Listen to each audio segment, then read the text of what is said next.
Hey, what's going on? It's At the Letters, presented by Miller Lite, the original light beer. Today is Thursday, September 9th, 2021. My name is Arden Zwelling. He is Ben Nicholson-Smith. Our producers this week are Andrew Norton and Drew Livingstone. Thanks, as always, for their hard work, and thank you, as always, for listening. And thank you, Ben, for taking a moment here to explain to me what the hell is happening with the Toronto Blue Jays, who have won 7 straight, 10 of 11. Playoff odds are like up, down, back up again. What the hell's going on, man?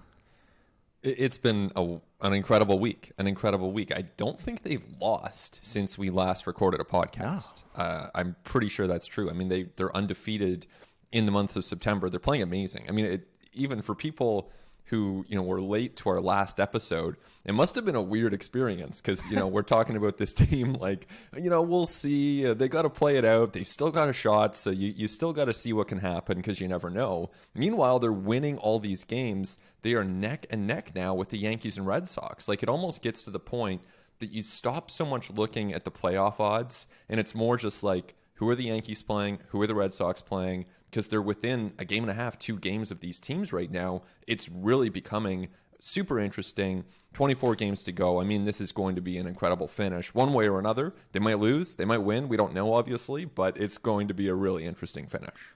Well, and simultaneously, while the Blue Jays have been on this insane tear, the Yankees in free fall, 2-8 in their last 10. The Red Sox just kind of treading water, 500 in their last 10. Even the Rays, like 6-4 in their last 10. Nobody is playing well around the Blue Jays. The Mariners, Oakland, like none of these teams that they are competing with have been streaking as well. So while the Blue Jays have been like on this crazy upward trajectory, the teams ahead of them have been on a little bit of a downward trajectory, which has just intensified the results of this stretch. Like the Blue Jays could have gone on this 7 in a row, 10 of 11 stretch and not made up that much ground, but they have made up a lot of ground because the other teams aren't playing well. Like that is why the playoff odds are like swinging like crazy, because what is happening is so incredibly improbable. Like it's improbable just that the Blue Jays would go on this streak, but it's also improbable that everyone else would suffer and struggle at the same time.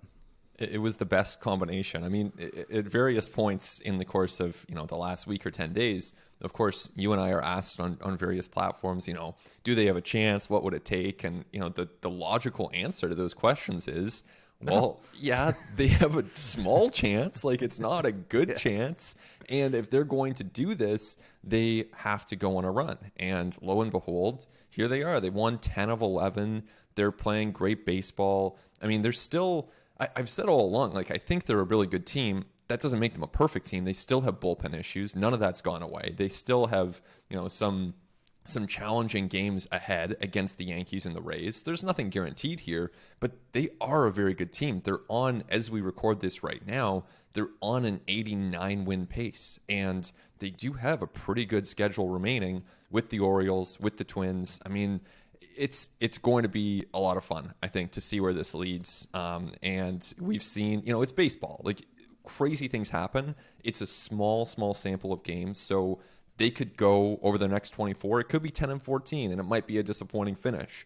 But if they keep this up, it might be, 15-9. They could find themselves with 90+ wins and be playing a wild card game. Yeah, 91 wins is the target, because the Red Sox and Yankees still on pace for 91 wins, and those are the 2 teams in the wild card spots above the Toronto Blue Jays, who are a game and a half back, with like 4 games in hand on the Red Sox and 1 on the Yankees. I don't know how this happened, because it feels like the Blue Jays have been playing every day forever, but they've actually played like among the fewest games in MLB this year. They have a lot of games to make up. Like if you actually look at it, they really haven't, and it's like a spread of 141 to 136 or something like that. But Blue Jays are towards the bottom, which I don't know how that happened. But there's a doubleheader in Baltimore this weekend. They're going to make up some ground there, and the Red Sox have like a crazy amount of off days this month. But that's neither here nor there. Blue Jays got to go 15-9 basically. Like that's the target here, to get to 91 wins. I think that's a sound target. It might not be enough, but it gives you a pretty good chance. I don't think 89 is going to get it done. 90, if like a lot of things break your way. So basically you got to go 15 and 9. But the thing is, when really improbable stuff has been happening for 7 to 10 days, the odds of that improbable stuff continuing to happen decrease by quite a bit. So it's probably most likely that the Blue Jays are going to come back down to earth a little bit, and the teams around them are going to start playing better, which is going to make it harder to go 15-9 and to really like make up the ground that the Blue Jays still need to make up. And I guess I'm just, the Blue Jays have they've like confounded all season. Like, they have defied logical explanation. So even like looking at it that way, right, is what are we really going to learn? Like, there's 3 weeks left. Crazy stuff is going to happen. It's like, it's almost foolish to try to like look at this logically, or like look at this from like what the team actually is and try to predict what's going to happen. But I guess I'll ask you, how do you square this unstoppable juggernaut that we have seen for 7 to 10 days that's just flattening everything in its path, with the fact that in Wednesday night's game against New York Yankees, you've got Jake Lamb plating Gerard Dyson with a sacrifice fly for an add-on run, and you've got Trevor Richards and Adam Simber facing high leverage. Like, how do you square what we're seeing from a Blue Jays team that is clearly still extremely top heavy versus its results? Man, I mean, those moments were kind of telling, right? Like, Simber and Richards, they've bounced back. The Jays need this. They need some guys to step up. At the same time, they're not your traditional, 8th inning setup leverage relievers. That's not who they've been in their careers. And yet they got the job done, to their credit. And then you mentioned the Lamb and Dyson moment. And like, I can imagine that some listeners of this podcast, like some diehard Blue Jays fans, could tune into that game for a moment and be like, what? Jake Lamb brought home Gerard Dyson? Yeah. Like, what's happening here? This team, like, it's kind of, I guess it's September baseball. You have those slightly expanded rosters. And we'll get to the third base situation a bit later. I mean, Jake Lamb, probably not the ideal candidate to be playing regularly for a contender, but here we are. And I think, like, how I square that, to answer your question, is I think for people like us and people like our listeners who are so zoned in on the Blue Jays, we're going to see this team's flaws, and they're apparent. I mean, they have a third base issue, they have a center field issue, they have a Randall Grichuk issue, and a leverage relief issue. Those are obvious problems for this team. And if they don't get to where they want to go, we can probably point to some of those things. And yet, I think if you're looking at this team from a slightly zoomed out lens, then you're more likely to see the strengths and the fact that this rotation's been incredible all year, and certainly in the second half, the fact that Jordan Romano has been great in leverage relief for them, and Vlad Jr. might win the Triple Crown this year. Like, I'm not even exaggerating. Like, this is not something that people are talking about, but he's 2 homers and 4 or 5 RBI away from legitimately winning the Triple Crown at age 22. So they've got a lot of great things going for them as well. Yeah, they got a rotation that is like absolutely stacked and solid. And like, we can say, like, that's not a fluke. That's not just, a group that is performing well lately. Like, this is a very good rotation. As you said, you got guys like Vladimir Guerrero Jr. and Marcus Semien having like MVP caliber seasons. Bo Bichette and Teoscar Hernandez are great, like, complementary players to that core, but it is top heavy, right? And everything we said last week is still true. Like, the depth of this team is not quality. And the bullpen, honestly, as a whole, is not quality. We'll see what Nate Pearson and Julian Merriweather can be. Maybe those guys can step in and solve some of those leverage relief issues that you were mentioning. But really, like, after Jordan Romano, there's a steep drop-off in this bullpen. It's a team that's still rough defensively, right? And those things could pop up in some of these leverage games and some of these tight spots that the Blue Jays are going to be in. Some of that stuff would pop up, I would bet, in a, like, final weekend series where you really need to win games to get into the wild card game, or in a wild card game. That's the type of stuff that could come up and really sabotage your chances. I guess there is just like that thing in the back of my head of, are the Blue Jays just playing good enough right now to make their postseason miss maximum torturous for fans? To make it's possible, right? To make it just that much more painful. But as a fan, as an observer, like, hey man, this is it. Like this is why like we go through this insane, maddening like slog that is a baseball season, is for these like 3 weeks, and you can even expand it to to 4 to September. Like this is it. This is the best part of a baseball season, when you've been following a team all year, like you've gotten through it all. Like it's an insane exercise, a baseball season, that we've gone through 135 games and gotten to a point over that large of a sample where we're like, the Blue Jays are actually only, I don't know, a game or two worse than the Yankees and Red Sox, maybe. Like all these teams have gone through all that just to get to a point where they're only separated by a game or two. It's nuts. But this is it, man. Like living in this moment, scoreboard watching, enjoying these games, like seeing your team get hot, like taking 3 of 3 so far. We'll see what happens on Thursday night in the Bronx from the Yankees, from a team that you're looking up at. Like this is it, man. Like this is what you live for like as a Blue Jays fan, as a baseball fan. Like these are the moments. They're pretty rare. They don't come around all that often. So it's time to live in this moment right now. Yeah, it's really fun to watch baseball this time of year. I totally agree. It is the best time of year. It's a ton of fun. I mean, you compare it to moments early in the season where, let's say it was April the 4th and they got Tanner Roark coming out of the game and Tommy Malone coming in. It's like, yeah, that wasn't quite as interesting as what we're seeing right now. This is a lot more interesting. The stakes are really high. I find myself like every day kind of looking at who's available out of the bullpen, who might be a good matchup off the bench. Basically, playing along the role of major league bench coach becomes a lot more fun at this time of year than it is on May the 15th or even June the 10th. Like there's just, the stakes are so high. It's so interesting. And I mean, the remarkable thing about this is, I mean, let's say they succeed. Let's say they go 15-9 and they win 91 games and they're in the playoffs. Like, what an amazing finish. Well, then you have a wild card game against, either the Yankees or the Red Sox in all likelihood. And your prize for that is going to be facing the Tampa Bay Rays in a 5-game series. So, I mean, it's such a challenge. The goal, of course, for the Blue Jays, they've said all along, is to win the World Series. So they are not even close to getting there. But, as Alek Manoah said after his start on Wednesday, no one can win anything. No one wins any championships in September. It's just a matter of trying to put yourself in the best position that you can. They are running into some clubs at exactly the right time, aren't they? Like if you kind of track this thing back and you look at it, this started with 2 or 3 against Detroit and 2 or 3 against Baltimore, that's what you should do against those teams, really. And then the Blue Jays run into Oakland last weekend with a bullpen that is just Oakland's bullpen, like full on Chernobyl. Right? Yeah. You think about that Friday game that Ben, you and I were on the desk for.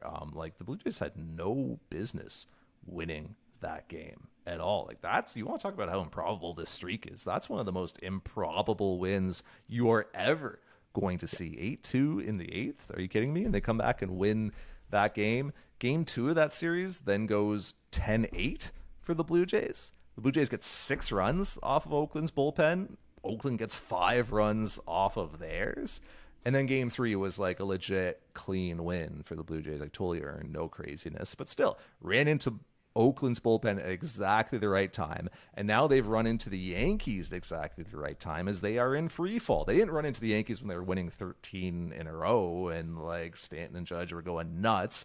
They ran into them at a time when the Yankees all of a sudden can't hit and they can't score. And they're in one of these like deep valleys they've had in this insane oscillating peaks and valleys season where Aaron Boone's like been fired 5 times, right? Like these, they've had a nuts season, New York, but the Blue Jays ran into them at the perfect time. The Yankees walked 11 hitters on Wednesday night. Are you kidding me? And the Blue Jays still like didn't really like blow them out in that game. Like the Blue Jays had, how many off-ramps to a loss in that game did the Blue Jays pass? And they just were like white-knuckling it straight through. It was not the most comfortable win in a game where they probably should have beat the Yankees by a lot more. And hey, look, Blue Jays earned these wins. They've made their odds that much better, obviously. Like this helps. But I think we do have to point out that the Blue Jays have run into some very favorable spots here. They've had a lot of help from the other side, Whether or not that's going to continue, we have no idea. Well, they do get to face Baltimore this weekend, so that's Baltimore's probably a playing good thing. man. Yeah. They're kind of a live dog right now, dude. They've won 4 or 5. They just took 2 or 3 off the Yankees, which I know the Yankees aren't playing well. And Baltimore blew a lead in the other one too. They're playing okay right now. Well, I think the Jays will still be happy to go to Camden Yards and see what can happen over the course of those 4 games. But yeah, it's true. I mean, they've certainly taken advantage of some opponents who are not playing their best baseball, and you have to do that. In the course of a long season, you're going to run into teams that are really hot, unpredictably, and you have to take advantage of these chances when you get them to really go out and grab those wins. But, I find myself sometimes looking at the standings, and, the Blue Jays have to play the hand they're dealt. They have to win in the context of the American League East. That's their job. There's no point in trying to pretend otherwise or play what if. They're in the AL East. They face the Yankees. They have to beat them. Same with the Red Sox. But it's hard not to remark and think, you look over to the National League East standings, the Jays would be in first. And that's to say nothing of the fact that they would have been playing weaker competition all year long. This is a really good team. Again, not an excuse. They might not make the playoffs this year. And so at that point, you're just a good team that's on the outside looking in, which gets you absolutely nowhere. But it's still pretty remarkable when you compare the AL East to some other divisions in baseball. And that has been a thing as long as I've been alive, literally, of, the Blue Jays are in the AL East. How are they going to, it's never been a point where there hasn't been a really competitive AL East, at least that I can remember, as long as I can remember. It's just always been the case. And that's just kind of what the Blue Jays are signed up for, right? Is that they're going to have to beat some really good teams. They're going to have to deal with some teams that have a bunch more payroll than them. They're going to have to deal with a team in the Rays that seemingly drafts and develops and produces impact players a lot better than they have historically. And they're going to have some games against those Rays coming up, right? That's the thing. You're still going to have you got 6 more against the Rays, you got 4 more against the Yankees, and then you got those Baltimore games, and you got a bunch against Minnesota as well. Minnesota kind of a tough team to square, right? Because there's talent on that team, and that's a better team than their record indicates. Again, it's going to come down to how Minnesota's playing when the Blue Jays run into them. Because, look, this is as good as the Blue Jays have played and as much progress and ground as they've gained. It's not a fait accompli. There's still, those playoff odds aren't over 50%. It's still, logically, you look at the odds and you look at what would probably happen if you roll the dice a million times. Probably more often than not, the Blue Jays still miss the postseason. So, they still have a lot of work to do. Like I said, 15-9. And you got the Yankees and Rays, who I don't know, we'll see what the Yankees are going to be, man. They're liable to go nuts or to continue free-falling.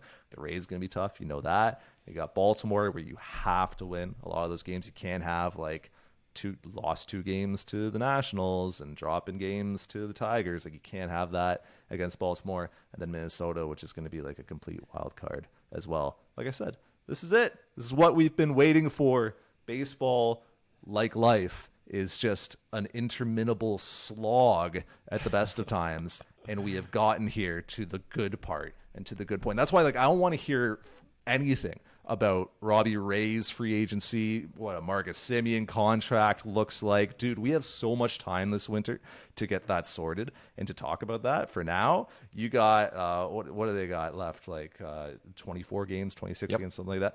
24. Just enjoy these. Let's just enjoy these couple dozen games, because this is it. This is what we've been waiting for. We finally got here. It's finally good. Let's just soak it in. It's a lot more fun, and like you said, we'll have time to talk about Robbie Rays' Cy Young chances or contract prospects, or even last week, we were veering there ourselves with you're talking about Semien or talking about Steven Matson, the qualifying offer. No more. It's time to zone in for sure on the team and on these games. And I think it's the contrast between last week and this week, by virtue of going undefeated. The Jays, if they go 2-5 in the week to come, that's still a massive problem. They can still play themselves out of this thing in the course of a week. The difference now is if they go 6-1 in the next week, or if they even go 5-2 in the next week, they could find themselves in playoff position, in the driver's seat, with, at that point, it would be 17 games to go. And that's great. They are really positioning themselves well, still with a ton of work to do, But like we've been saying, it's getting really interesting here. Yeah, that's a good question. Like, what is the worst the Blue Jays could play over the next 7, right? So you said 2-5. Like, to me, like 2-5, that's probably the end of the season, really, realistically. Like, could they go 3-4 over the next 7 and still be okay, right? Probably okay. But then that would really like put them in a tough spot for the final however many games after that, right? So you got, let's look at like the next 5. So you got New York on Thursday night, and 4 in Baltimore. 4 in Baltimore, right? So if you go 2-3, you're probably okay. Probably. You should be going 3-2, 4-1. Like, that's what you need. Yes. You need to keep this momentum rolling, because then you got Tampa Bay and Minnesota after that. Exactly. I think 3-2 in those 5 games. You got a doubleheader mixed in. Bullpen's going to be stretched. I mean, if you go 3-2, you're not thrilled, but you're okay with that. If you go 1-4, you can survive. 1-4 would be tough. 1-4, that's pretty bad. So even facing the Orioles, I mean, this is where the Jays have to continue to be aggressive with their bullpen. For example, use Jordan Romano back-to-back. Use Tim Meza back-to-back. If you need to use Pearson for an inning and 2/3 because he's rolling that day, I mean, you can do those types of things, and it's win time. You gotta just chalk up those wins. It's win time, and it has been win time for the Blue Jays over the last little stretch. Let's step away, and then when we come back, we'll kind of get into some of the nitty-gritty of what's going on with the Blue Jays and their performances and what might happen going forward. All that and so much more when we continue on At The Letters. It continues on At The Letters. Arden Zwelling, Ben Nicholson Smith, and it is time now for Keeping It Light, presented by Miller Lite. Ben, this week, I want to talk about the Blue Jays catching position, because for the first time all year, the Blue Jays are getting some offensive production and a little bit of juice out of their catchers. Like many things, everything's going right for the Blue Jays right now. Things that haven't happened for them all season are happening right now, catchers included. Over the last 30 days. Alejandro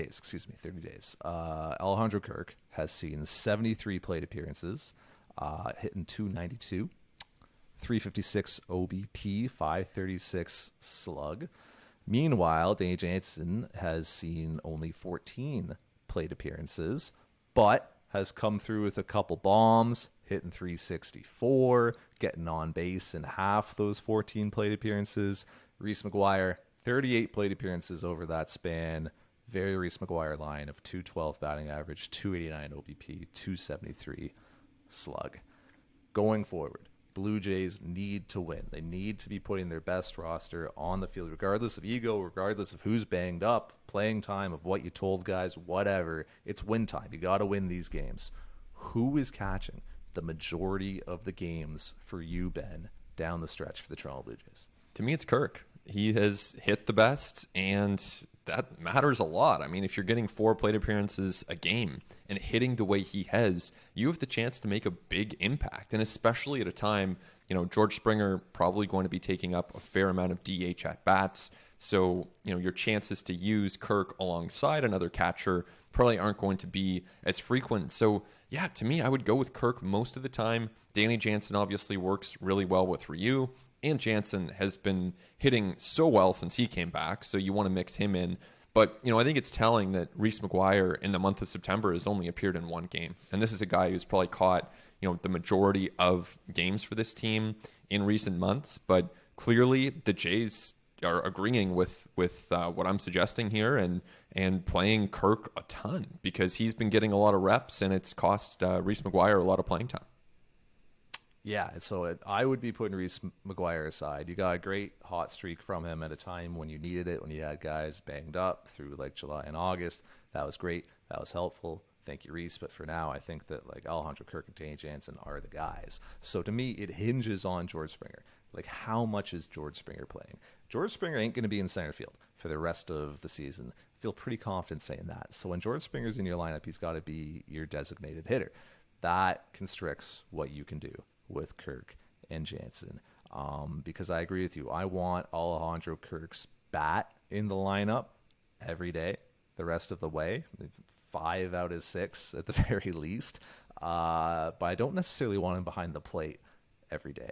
I want Danny Jansen behind the plate more than Alejandro Kirk. So it depends on how much George Springer is playing. If George Springer is playing every day, well, then yeah, you basically just kind of have to stomach a little bit of the defensive deficiencies you're going to see from Alejandro Kirk, because he's not a finished product defensively. I think Danny Jansen is a much better defensive catcher than he is right now. Defense still matters. Like, obviously the Blue Jays need to hit, and part of the reason why actually like they have been on this tear is that their bats finally came around at a time when their pitching has just been stable, and their starting pitching has been really solid over the second half of the season. They've finally been getting some offense from especially like that bottom part of the order, where you got guys like Lourdes Gurriel Jr. and Alejandro Kirk going off, and Danny Jansen with a couple bombs, as I said. So to me, it's like, how often is George Springer playing? Because if he's playing every day, then yeah, I'm going to have to stomach a little bit of Kirk's defense, just have his bat in there more often. If Springer is kind of like a 2 out of 3 type of guy, then I am finding those opportunities to have Kirk in as my DH and Jansen in as my catcher hitting ninth as often as I can.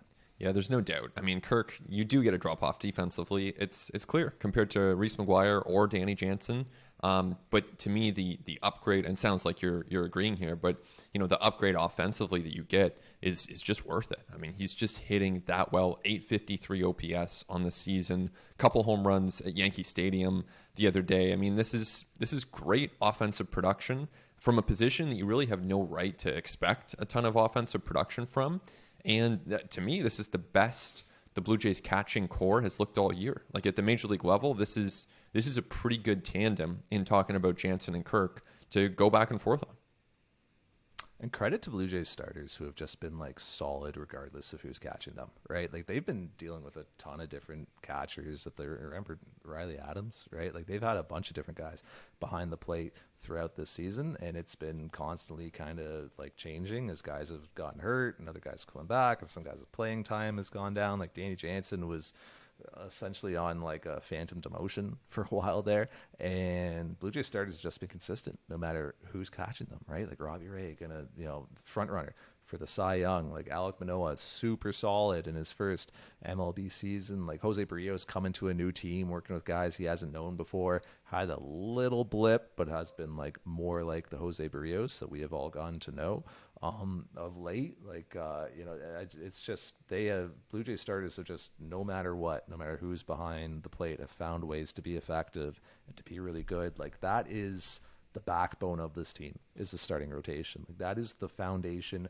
and the core. It is the only reason why the Blue Jays are competitive in this playoff race right now, is that their starting pitching from Hyun-Jin Ryu, Robbie Ray on down has been just solid. There have been very few like blow up outings where it is like, hey, our starter isn't getting out of the second tonight. It's happened once or twice this season, but more often than not, the Blue Jays have gotten consistent innings volume at a very good ERA from their starters, and it is by far the strength of this team, which is saying something on a club that has like a really, really good offense. Right. I mean, they've been good all year, and yet you look at the second half in particular. I got some of the numbers right here.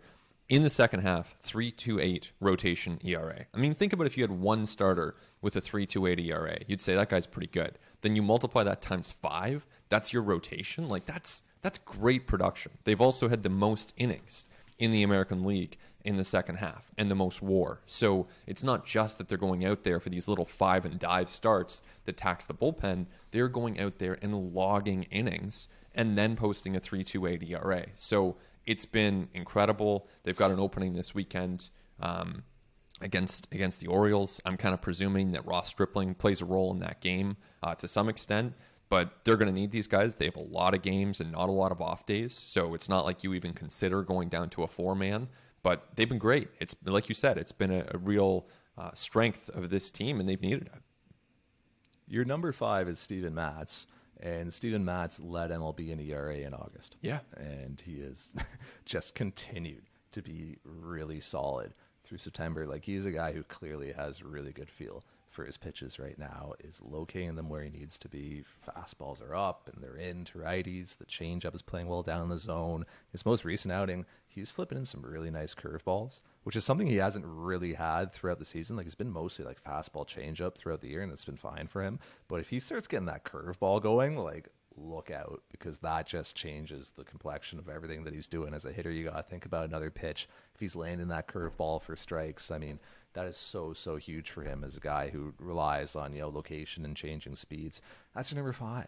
And like, Ross Stripling was really good before he went down to injury as well. So that's your 5B, I guess, or your 6. Like, that's pretty good. The depth beyond that gets pretty spotty. Like, Anthony Kay has not been great this year. Thomas Hatch hasn't been great in very brief MLB appearances. But it's okay because he only got 24 games left. You don't really need that depth anymore. Like, you're good unless absolute disaster strikes. You're good the rest of the way. And then if you get to the postseason, you're tightening your rotation up anyway. So like, what you've gotten from like that kind of 5 spot with guys like Matz and Stripling has been huge, huge, huge, huge, huge, particularly when you've got the high upside of a Ray and a Ryu and a Barrios. Absolutely. I mean, it's been great. It's been one of the best rotations that I can remember watching. I mean, obviously, I think it was 16. They had 7 starters that basically got them through the whole season, including some great performances from guys like Marco Estrada and Jay Happ at the time. But I mean, this is comparable. They're getting similar production from a similar group of really talented starters. And if they end up making it to the postseason and through that wild card game, they're going to be really well set up to make their way through a division series. And health too, by the way. The fact that Robbie Rays held up all year and came through a period where his velo was down and his spin was down, it was starting to be kind of like, what's going on here? He's just come through it. Like, Robbie Ray is ridiculous. His durability is insane. Robbie Ray pitches like a reliever, max effort 2 pitches, but he does it for 7 innings. That's crazy. It's a good way to put it. You go to the ballpark. That's what he does. You go to the ballpark, dude, on some when he's throwing his bullpens, which, like, by the way, this is a guy who's gone every 5 days all season, has had a chance to take an extra day, hasn't taken it, has wanted to stay on his routine, has continued throwing his bullpens in between outings. Hyun-Jin Ryu, I don't know that he's thrown a bullpen all year. The guy doesn't do it just so he can prioritize recovery. Robbie Ray at max effort is still throwing his bullpens. You hear them throughout the stadium at 3:00 p.m. on a Thursday afternoon at Rogers Center. You hear him grunting around the Rogers Center. Like, that's how hard this guy's going in his bullpens. It is wild, the durability and the way that he has held up through this, the results he has continued to get while throwing 2 pitches at max effort over 7. Yeah, I mean, honestly, with Cole's injury, he probably does become a Cy Young, favorite at this point. A co-favorite at worst, maybe a favorite. And he belongs there in that discussion. Absolutely. Hyun-Jin Ryu had that one little 10-day blip on the IL, but otherwise has gotten through some stuff. And Blue Jays also kind of snuck him a little bit of rest around the All-Star break. They gave him it was essentially an IL stint around the All-Star break. They just didn't put him on. Yep. But they've gotten him through the season, and he's been durable. Jose Barrios, one of the hallmarks of his career is durability. Alek Manoah has come up, and he had a little slip, fell on the stairs, a little back contusion, didn't miss that much time with it. He is at the end of the season, still making starts, still pitching effectively. A guy who, coming into the year, looking at his historical workload, you might have thought, well, okay, maybe we'll get some starts out of him, but then they'll have to dial it back towards the end of the season or shift him to a bullpen role, kind of manage the workload. No, dude's still making starts. It's been great. I mean, so really what you end up with is a pitching staff where, from a, stress of the organization standpoint, it's hard to imagine that pitching staff is causing them to lose a lot of sleep in the rotation. So then you get to the bullpen and it becomes more complicated because they are using Romano and Meza very aggressively, as they should. Simber and Richards, you kind of do what you can with those guys and hope that it leads to, a good outcome, which more often than not it has. And then you get to the question of Merriweather and Pearson and how they use those guys. And, to me, Arden, over the course of the next few weeks here, what they can get out of Pearson and Merriweather is going to be a real variable in how they can do. And let's find out, because enough with the babying, enough with looking for soft entry points and we want to get him into low leverage and see what happens.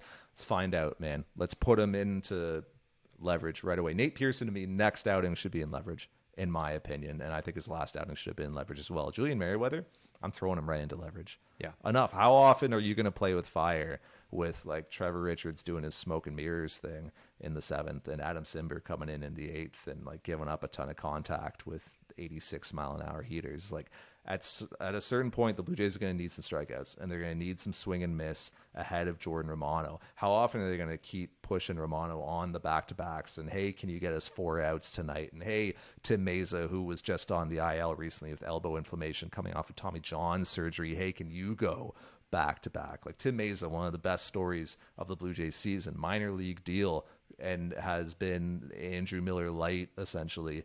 Like, great. But let's get some more support in those late innings. Let's put Pearson and Merriweather into leverage immediately. You got 24 games left. Let's find out. If it's a disaster and it doesn't go well, whatever. You lived and died with the best stuff and with like the most like just imposing, intimidating, high velocity, wipe out sliders and curveballs, and in Merriweather's case, like 20-mile-an-hour difference between fastball and changeup guys that you have out there. You put your best stuff in the biggest spots. I'm throwing them right in. Well, yeah, I mean, so for Merriweather, yeah, no problem. He's basically, you don't know how many innings you're going to get from him. So I don't think you necessarily worry about throwing him into a close game. Maybe ideal world, you get him in there in a 4-run lead and let that be his debut. But yeah, you can't be too cute with Merriweather. I think with Pearson, like in my opinion, and we debated this on Blue Jays Central before he made his return from the injured list. But in my opinion, they needed to get him a good outing before throwing him into leverage. Now he's had that good outing, so he's done that. 3 strikeouts in his second appearance of the season, or second appearance as a reliever. And at this point, I agree with you. I've got no problem throwing him into leverage because the reality is they're still going to need Simber in leverage. They're still going to need Richards. The guy who Pearson might actually end up replacing in some cases would be Joakim Soria, who I don't think we want to see in leverage because he's proven that he is not the same reliever that he was in his prime. As you'd expect from a guy who's 37, it's not a shock. It's not a knock on the guy who's had a good career. But at this point, you'd rather see Pearson in a leverage spot than Joakim Soria, obviously, than Taylor Saucedo. So there are going to be chances for Pearson, and I'm always intrigued every time he takes them out. Yeah, Joakim Soria very quickly heading the way of Brad Hand. Right. Here's the thing, man. Like with Pearson, I understand you wanted to get him a bit of confidence. Like you wanted to get him a nice clean outing and a nice, soft leverage spot. Comes in against what was it against Oakland when it was 8-0 and struck out the side? Was it right? They were down. Jays were down like 8-2 or something. Oh yeah, there's something like that, right? Like 6-2 there was just no stakes in it. No, didn't he close a game where didn't he close the game? They won 8-0 on Sunday. Wasn't that Pearson? But I mean, his first outing was they were down like 6-2 and he allowed a couple more. So then they actually gave him 2 like really low leverage spots, right? Like where he could start feeling good. Like I don't know. I guess if you feel like you need to manage the confidence to that extent, like fine, and clearly you've done it. It's the whole thing is a stage anyway, right? The whole thing is just a little vacation from what he actually is trying to be, which is a frontline MLB starter. And look, he's going to go into this offseason very likely have surgery to correct a sports hernia and then like restart being a starter after that. So he's already headed for like a pretty hard turn in his career coming up this offseason. This is just like a little stage. So just throw him in. See what happens. Who cares? If it's a disaster, if he walks the world or if he gives up a bunch of contact, like, so what? You threw one of your best arms into a big spot. Like, you would just hate to have a situation where it's like a leverage spot, game's tied, you're ahead by 1, and you got Trevor Richards out there, and like the magic tricks ain't working, and the changeup ain't getting the swings it is, or he's not repeating his release point, he's not making the fastball changeup look the same way he needs to. Just slices the middle of the plate with a heater and gives up a go-ahead bomb while Nate Pearson is watching from the bullpen with 100 miles an hour in his arm. Yeah. I mean, that would not be a good feeling. There's no question. And this is, you've hinted at this before. Clearly, it's the time to win games. So you're not worried about, egos if in 2 weeks' time they do bump Steven Matz from the rotation because they have an off day and they can do it, and it allows them to get to Barrios a day quicker. All right, it's what you have to do. Same with, Springer might want to be out there every day. He's a gamer. This is a player who wants to play. Doesn't mean that you have to necessarily do that. He will understand, and the players ultimately will understand this time of year. Reese McGuire, sorry, you're on the bench. I mean, it's almost easier to do this now than it probably is at any point in the season, because it's all about winning those games and whatever gives you the best chance to do it. Yeah, ego out the window, workload stuff and what, out the window, forget it. Just, it's time to win. And you got to put the guys who are going to have the best chance of helping you win on the field each night. As it relates to third base, how do you see that playing out, Ben? On this roster right now, you got what? You got Jake Lamb, you got Kevin Smith, Breivik Valera, and at Buffalo, you got Kevin Biggio. How do you see this playing out going forward? It's a bit of a mess.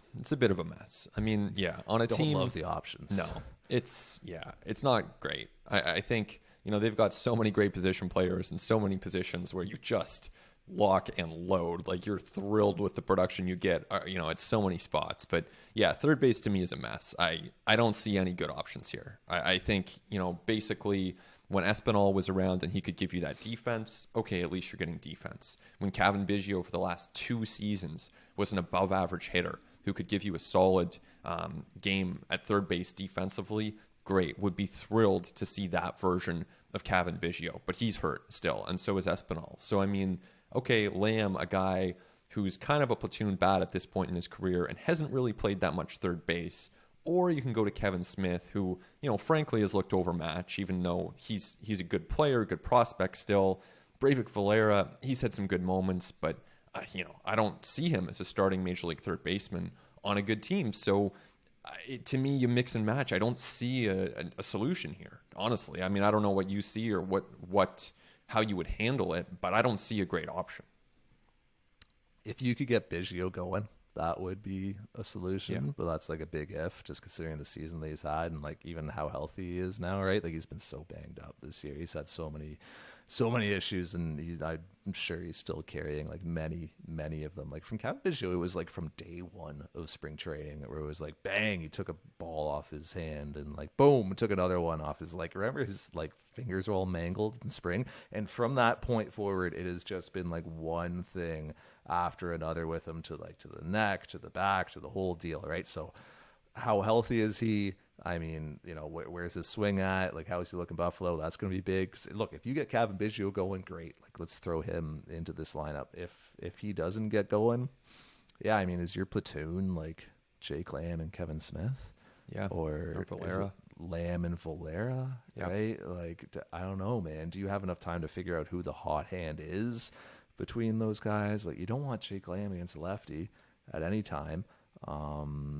Kevin Smith, like you said, has looked, eyes been a bit wide at the big leagues for the first time in his career. Great season, AAA Buffalo, but I don't know how much you're counting on from him. And Breivik Valera just kind of is what he is. I don't know, man. Sometimes I come around to it and I'm maybe Breivik Valera is the best of the bunch right now, honestly. Wow. Which I know isn't saying a lot, but of the options, maybe Breivik Valera is your guy. I don't know. He's also missed chances defensively. I don't love what I'm seeing with the glove there. I think it's, there's some, and again, this goes back to how closely we watch this team, but, there's some aspects of it where it's just, there's not a great answer. And I think Randall Grichuk connects to that too, right? In theory, at a time that George Springer is out, you would want Randall Grichuk to be the guy who plays center field and gives you consistent at-bats with some power. But Grichuk is not hitting at all. It's not good right now at the plate for Randall Grichuk. So what that means is they're basically using Corey Dickerson in center field, a position he essentially hasn't played in 6 years because Major League teams don't consider him a viable center fielder anymore. So the Blue Jays are playing him there, hoping for the best, accepting the occasional miscue, which, by the way, has happened, because Grichuk isn't hitting. So, this is the kind of situation you're bound to run into. Good teams deal with this, bad teams deal with it. It's part of baseball, but Grichuk to me is another one of those question marks. As long as we're putting the lens in some of this stuff, I no more Corey Dickerson leading off. We can just bump everybody else up, right? Sure. We can just go Simeon leads off, Vlad, Bo, Teoscar. Yep. The rest. Like, we Yeah. could do that, right? I understand, like, Charlie's thing has been, oh, I don't want to disrupt the rest of the lineup. I don't know what evidence there is that batting order position has any tangible impact on performance, or that, like, not disrupting the lineup is, like, a reason to make a move like this. To me, the fact that the spot that has the, like, highest likelihood of seeing a late game plate appearance as the game goes on, a higher likelihood than Marcus Semien, who is, like, the hottest hitter in baseball right now, than Vladimir Guerrero Jr., who is, like, the best hitter in baseball right now, is going to be Corey Dickerson / Randall Grichuk if they bring in a lefty. Exactly. So that's going to be the spot. Exactly. That's coming back up late in the game. I don't want that. No bueno. So to me, like, it's time to just remove that from the equation. Let Semien lead off again. Vlad, Bo, Teoscar, that's your top four until George Springer is healthy enough to take DH plate appearances, and then he can lead off. Yeah, Teoscar Hernandez, by the way, just having an incredible season and deserves credit for what he's doing up there at the plate. 13 pitch walk the other day, just an approach that's evolved a lot. We wouldn't have seen that from him 3 years ago, 2 years ago. So he's having an incredible year. But yeah, to your point, yes. I mean, that makes sense, actually. And, you talk about disruptions. What about disrupting the starting pitcher? If I'm a starting pitcher for the Orioles or the Twins in the next couple of weeks, and I look at the opposing lineup and I see Semien, Bo, and Vlad and Teoscar, I'm feeling pretty disrupted. That's not a good feeling. So I think that's something to keep in mind as well. Totally. What is going on with Randall Grichuk is another thing that, like, someone needs to get to the bottom of. It's so wild. Like, you look at his, like, peripherals.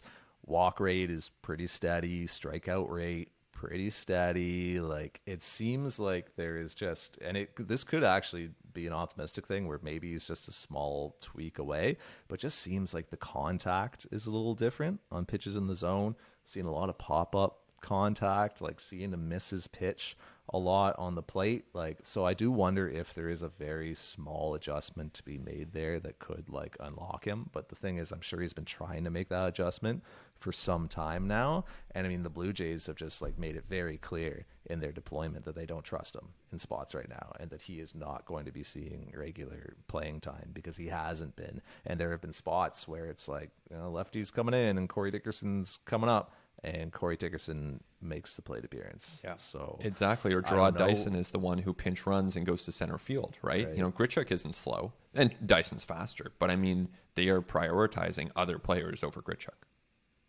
Yeah, absolutely. So, like, I wonder what's going on there, but, like, when you look at kind of at least the selectivity and the swing decisions, they seem to be consistent with what Randall Grichuk's been through his career. The contact is just different. And I don't know. I'm not a hitting coach. I'm not Dante Bichette. I don't know what it is that's going on behind that, but that seems to be sort of the fatal flaw for Randall Grichuk right now. Yeah, not a fatal flaw that you want to have to confront as a major league hitter, because contact is key, and he's not making much of it right now. No, totally. Anything else you want to touch on, Ben? No, I mean, it's going to be fun. Like you said off the top, it's going to be a fun few weeks. It's no predicting what's going to happen with this team, or really with any team in Major League Baseball, but I'm really intrigued to see where it leads. This is it, man. We are in it. This is what you wait for. Hey, man, we've seen, like, week to week with recording this podcast. Yeah. We've had, like, a podcast where it was like, oh, the Blue Jays, they're playing so well. Like, there was one where you called them a playoff team. Yeah. And then there was, like, a week later, it was, oh, all right, well, good try. Yeah, I think we had one. See you next year. We had one headline that was at the letters, : slipping away. It's like, but it wasn't wrong. I mean, it was slipping away. Yeah. Now it's in their grasp again. That's true. And now we're back. So, like, who knows what we're going to be talking about next week? Like I said, this Blue Jays season has just been, like, the most improbable thing. From, like, you think about all the, like, Vlad's season is somewhat improbable. Simeon's Rays is improbable. Like, the good stuff is improbable, and the really bad stuff has been really improbable as well. So all I expect for the next week, the next two, the next three, is the unexpected. Yeah. You know what I mean? So, but it's gonna be fun. This is why we do it. 100%. These moments. So it's going to be a lot of fun to watch. His name's Ben Dickerson Smith. My name's Arden Zwelling. Our producers are Andrew Norton and Drew Livingstone. We thank you as always for listening. We'll talk to you next time on At the Letters.